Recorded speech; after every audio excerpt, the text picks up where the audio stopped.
베르스타펜이 사고가 났죠. 자, 여기서 오늘의 첫 꼭지, 옐로우 플렉과 조지 러셀의 기록 경신, 이 얘기를 하지 않을 수 없습니다. 자, 결과만 보면 그렇게 뭐 긴 얘기가 아닐 수도 있는데 우리가 따져봐야 되는 부분들이 있죠. 자, 베르스타펜이 Q3의 마지막 랩, 폴 포지션 도전도 가능하지 않을까라는 페이스를 보여줬었던 퀄리파잉 Q1, Q2의 스피드였기 때문에 Q3의 첫 랩도 상당히 기록이 좋았습니다. 그러면 Q3의 두 번째 랩 정말 기대를 할 수밖에 없는데 Q3 세션 종료를 얼마 남기지 않고 베르스타펜이 사고를 냅니다. 리어윙에 이슈가 있었다고 하죠. 그래서 레드불에서 베르스타펜에게 사과를 했다고 합니다. 그래서 이게 완전히 다치지 않은 건가라고 봤는데 제가 다시 보기로 돌려본 화면 기준으로는 리어윙이 다치긴 다쳤어요. 이게 뭔가 좀 정상적이지 않은 부분이 있나 보더라고요. 스트레이트 모드가 아주 깔끔하게 완벽하게 해소가 안 된 것은 분명해 보입니다만 네, 어쨌든 다치기는 다쳤습니다. 자, 그리고 그 상황에서 9번 코너에서 트랙 밖으로 밀려나서 방호벽까지, 예, 타이어 월까지 가고 사고가 났습니다.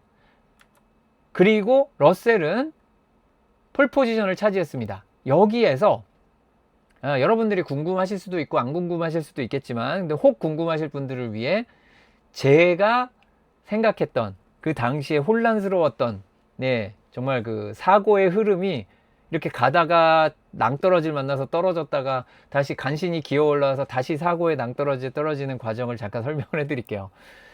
자, 러셀이 폴 포지션을 따냈습니다. 폴 포지션을 따기 전까지 페라리가 1, 2를 기록하고 그 다음 베르스타펜의 사고가 발생을 했기 때문에 러셀이 그 뒤에 기록을 경신할 거라고 전혀 예상을 하지 못했습니다. 네, 안타깝게도 현실은 네, 그렇게 됐는데 전혀 예상을 못해서 마지막에 러셀의 기록 경신하는 쪽에 신경을 쓰지 못했죠. 그래서 그때 일단 인지 부조화가 한번 세게 왔어요. 바로 라이브 타이밍을 확인합니다. 더블 옐로우가 선언돼 있어요. 트랙 섹터 15번인데 그게 9번 코너 쪽입니다. 9번 코너 쪽에 더블 옐로우 플렉이 선언된 걸 확인을 했어요. 아, 그러면 저의 사고는 어디로 흘러갑니까? 아, 러셀이 베르스타펜 사고 전에 그 앞에 달렸구나. 나는 뒤에 있는 줄 알았는데 러셀이 어느 순간인가 앞으로 가서 달렸나 보다. 그래서 폴이 기록이 됐겠지. 아니면 당연히 더블 옐로우니까 기록이 안 됐을 거 아니야? 예, 더블 옐로우면 자동으로 기록이 삭제가 되는 것을 너무나, 이게 뭐 하루 이틀 된 일이 아니거든요. 굉장히 오랫동안 그렇게 되어 있었기 때문에 당연히 그런 걸로 알고 있었습니다. 자, 그래서 이거는 삭제가 안 됐으니까 먼저 달렸겠거니. 그런데 두둥, 현실은 어땠느냐? 이것이 그 베르스타펜이 섹터 2에 막 접어들 때쯤 마지막 퀄리파잉 랩의 포지션입니다. 베르스타펜이 안토넬리 앞에 있고요. 러셀이 맨 뒤입니다. 아이작 하자는 이미 플라잉 랩을 완료한 겁니다. 그러니까 딱 3명이 남아 있다라고 보시면 돼요. 그러니까 베르스타펜 뒤에 2명, 안토넬리와 러셀만 있는 거예요. 즉 러셀은 맨 뒤에 있었습니다.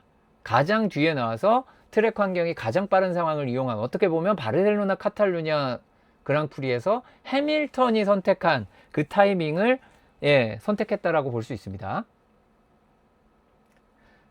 그리고 베르스타펜이 사고가 납니다. 이게 사고 직후의 위치예요. 사고 직후의 위치를 보시면 러셀은 아직 섹터 2, 그렇죠. 섹터 2가 끝나고 섹터 3 시작하는 곳이 6번, 7번 사이인데 섹터 2의 끝부분에 있어요.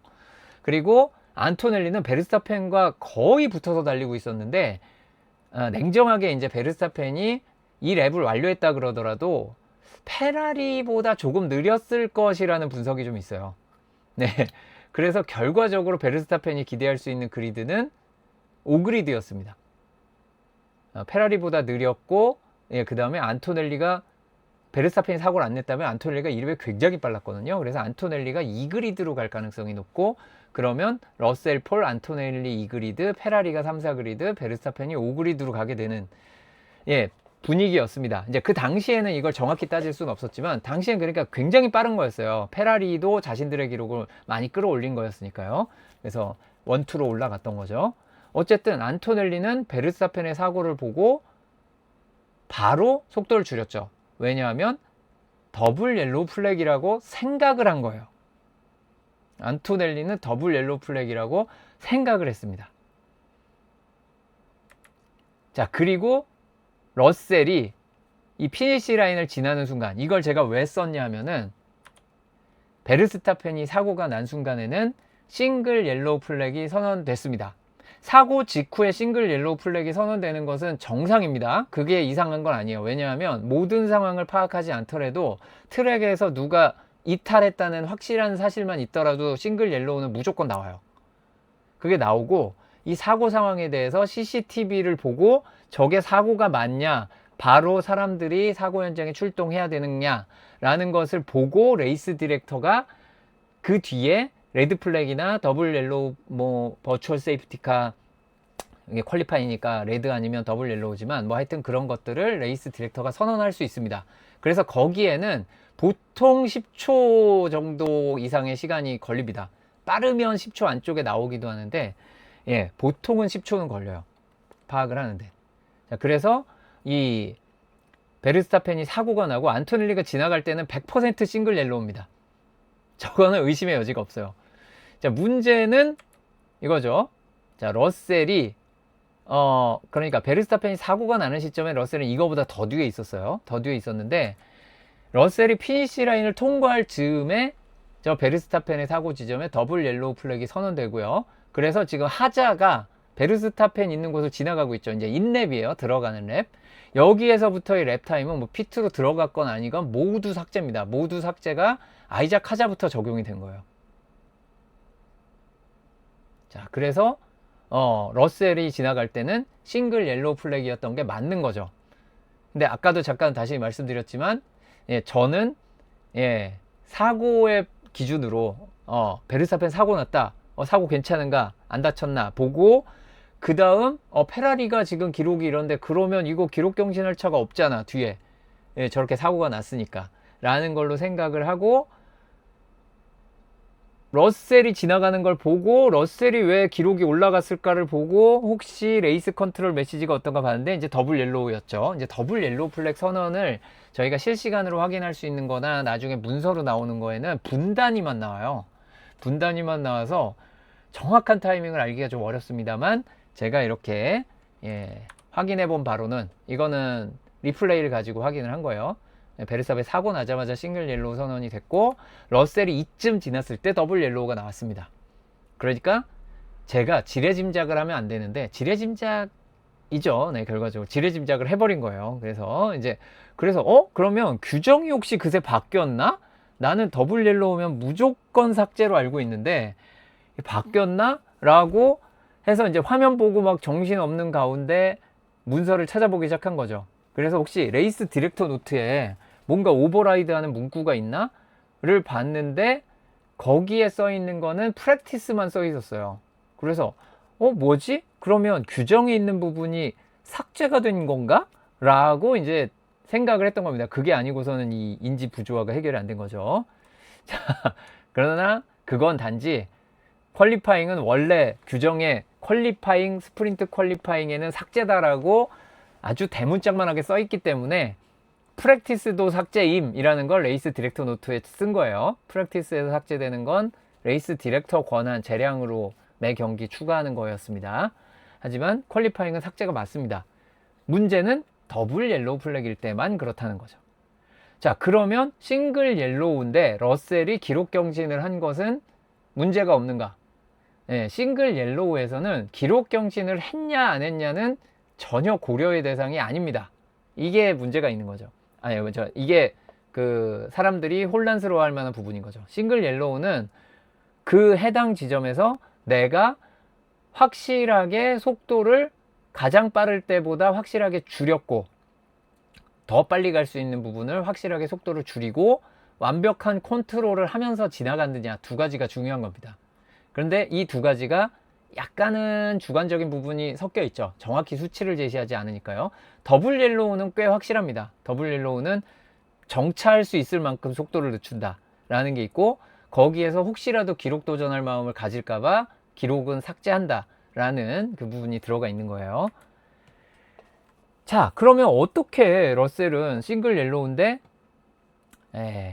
기록을 경신했나? 이제 또 아마 제가 처음 보여드리는 걸 텐데요. 제가 여러 가지 FIA 공식 홈페이지에서 누구나 다운로드 받을 수 있는 문서 보는 법, 고기 낚는 법을 알려드리고 있는데, 그 중에 섹터 어널러시스라는 문서가 있습니다. 이거는 제가 자주 언급을 안 했었죠.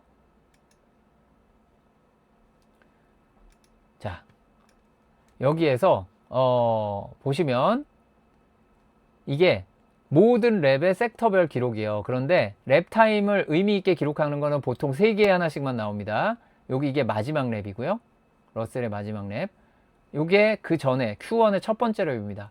Q1 첫 번째 섹터 3의 섹터 타임은 20초 042. 그 다음 100m 전에 가속 페달에서 발을 뗐다 라고 알려져 있는 섹터 3의 마지막 섹터 3 기록은 20초 069입니다. 이것만 보면 뭐야 거의 똑같네 라고 생각할 수 있는데, 사실 우리가 눈여겨봐야 되는 건 그거죠. 비슷하게 코너가 많은 섹터 2. 섹터 2에서 어땠을까? 29초 852였습니다. 이전에. 근데 이 랩에 29초 620. 그러니까 섹터 1에서는 0.14초, 섹터 2에서는 0.23초. 그러면 아마 여기서도 0.23초 정도는 빨라지는 것이 정상인데 더 느려졌죠.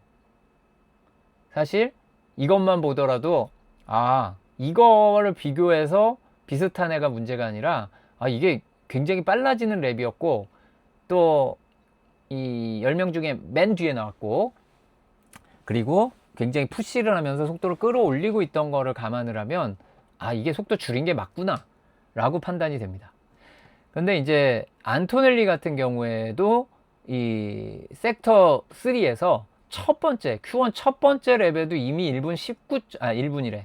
죄송합니다. 그때 1분 6초 제가 말 잘못해가지고 그게 있었는데 그냥 19초입니다. 자, 19초 998에 들어가 있었어요. 여기는 20초잖아요. 러셀은 이때 20초. 이것도 이 Q2 때보다 빨라진 거예요. 심지어 20초 16이었죠. 근데 20초 042. 여기 19초 때 갈만한데 아까 설명대로면은 19초 8 정도 돼야 되죠. 그런데 여기서도 19초 998 갔던 안토넬리. 그럼 안토넬리도 두 번째 랩에 빨라졌죠. 여기도 한 0.1초 빠르고요. 여기도 0.2초 빠릅니다. 이거 0.2초 또 빠르면 어마어마한데 여기서 아예 랩을 포기하다시피 하면서 2초 느리게 갔죠. 그러니까 이게 느리게 간 게 맞는 거예요. 그냥 메르세데스가 엄청 빨랐던 것이다. 그래서 실제 속도를 줄였다라는 것을 확인할 수 있는 부분이 있었고요. 그 페라리는 어땠느냐? 경쟁자가 페라리였으니까. 페라리의 상황을 좀 지켜보자면, 자, 샤를 르클레 같은 경우에는 섹터 1에서 Q3 첫 번째 주행보다 두 번째 주행에 0.125초를 당겼습니다. 섹터 2에서 역시 0.2초를 단축했고요. 섹터 3는 그렇게 많이 단축하진 못했어요. 하지만 0.08초 단축을 했습니다. 자, 해밀턴은 어땠느냐? 해밀턴 섹터 1에서 0.18초를 당겼고요. sek터 2는 포기를 했었죠. 그래서 그 전에 완료한 랩을 찾아봐야만 합니다. 이게 좀 너무 안 좋은 거라서. 그 전에 완료한 랩이 여기입니다. 이것과 비교를 하면은 0.3초 이상을 단축을 했죠. 그리고 섹터 3도 역시 한 0.2초 정도를 0.15초, 16초 그 정도로 단축을 했습니다. 즉 섹터 3가 빨라지는 게 사람마다 정도 차이는 있겠지만 어느 정도 예상할 수 있는 부분이었다는 거죠. 그리고 고맙게도 루스 버스컴의 X에서 자료를 가져왔습니다. 출처 여기 밑에 써놨고요. 궁금하신 분 가서 보시면 되고요. 이걸 비교를 해놨습니다. 텔레메트리를 통해 과연 러셀은 어땠는가 라고 비교를 했습니다. 여기 노란색 선으로 나온 거 있죠. 노란색 긴 점선으로 나온 게 안토넬리. 그 다음 이 청록색 실선이 러셀입니다. 이 실선의 러셀이 문제의 랩입니다. 문제의 랩에 이게 사고 지점이에요. 이 점선으로 표시한 게 베르스타펜이 지금 멈춰서 있는 그 에이펙스라고 보시면 됩니다. 에이펙스를 지날 때가 여기 점선이고, 러셀이 가다가 여기 9번 코너 앞쪽에서 발을 띱니다. 그리고 이 코너를 향할 때 원래는 가속을 하면서 다운포스를 충분히 발휘하면서 도는 코너예요. 그런데 여기에 속도가 줄어들면서 지나갑니다. 자, 그리고 어느 정도 더 지나간 다음에 이제 약간 가속하는 부분을 없이 그냥 스로틀에서 발을 뗀 거죠. 그래서 여길 지나갔으니까 가속을 했습니다. 옐로우 플래그는 여기까지예요. 여기서부터 그린입니다. 그린이니까 가속을 했습니다. 그 뒤에 나오는 희미하게 보이는 점선이 이전 랩이에요. 폴 포지션 따기 전 랩에는 9번 코너 전에 속도가 조금 더 느렸어요. 그런데 이 9번 코너에 접근을 할 때 살짝 속도가 올라가죠. 살짝 속도가 올라갔다가 9번 코너에서 속도 살짝 줄었다가 이제 이건 10번 코너죠. 10번 코너 쪽에 살짝 줄었다가 10번 코너 지나서 이제 올라갑니다. 이런 식으로 9번에서 10번 코너 지나가기 전에 여기 속도가 살짝 올라가는 구간이 있는데 가속을 하니까요. 9번 코너 지나서 가속을 하잖아요. 그걸 안 한 거예요, 러셀이. 그래서 시속 25km 정도가 느려졌습니다. 여기서 일찍 발도 떼고 여기서 천천히 갔어요.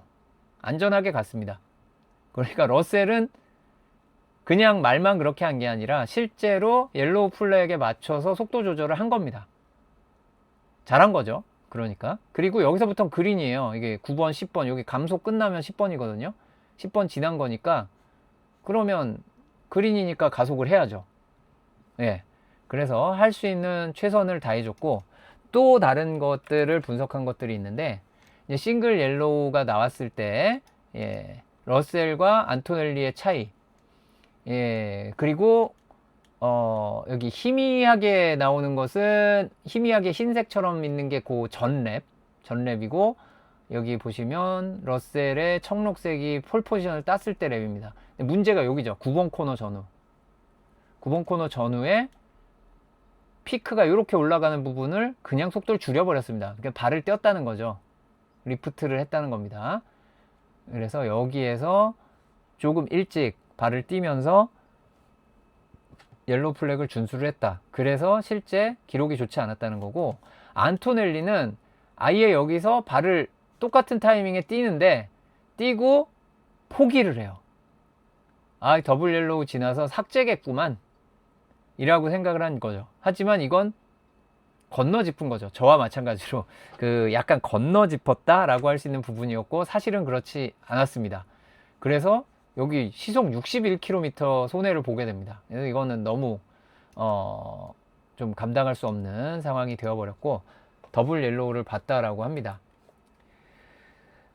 결과적으로 싱글 옐로우 플래그에서 러셀은 속도를 옐로우 플래그에 합당하게 줄이는 동작을 했고, 그 다음 가속을 할 수 있는 구간이 됐을 때 가속을 확실하게 했습니다. 그걸 가지고 폴 포지션을 땄기 때문에 가장 규정을 잘 정확하게 이해하고 규정을 정확하게 이해하고 드라이버로서 해야 되는 일을 충실하게 한 거죠. 그래서 이 부분은 칭찬받아야 마땅한 러셀이었습니다. 과거에 제키 스튜어트가 드라이버의 안전과 이제 GPDA를 이끌면서 드라이버의 안전과 어떤 사고 예방을 위해서 그 누구보다 힘쓴 제키 스튜어트가 그 얘기를 했어요. 뭐냐 하면 트랙에서 경기를 하고 있는데 차가 사고가 나고 뒤집혀서 화재가 났어요. 그러면 드라이버가 못 빠져나왔을 확률이 높고 쉽게 사람이 접근을 못하면 생명이 위험하잖아요.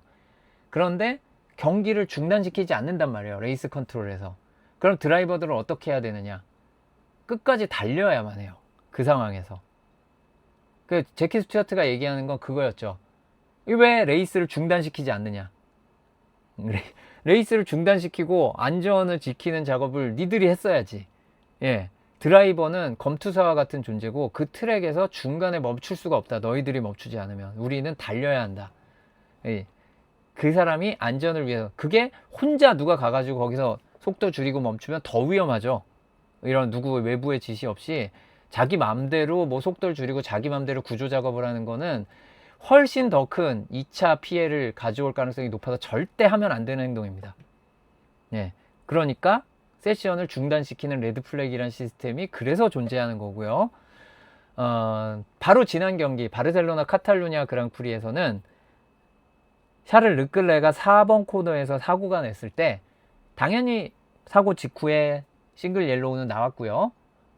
10초 조금 넘은 것 같긴 해요. 하지만 레드 플래그이 선언이 됐었습니다.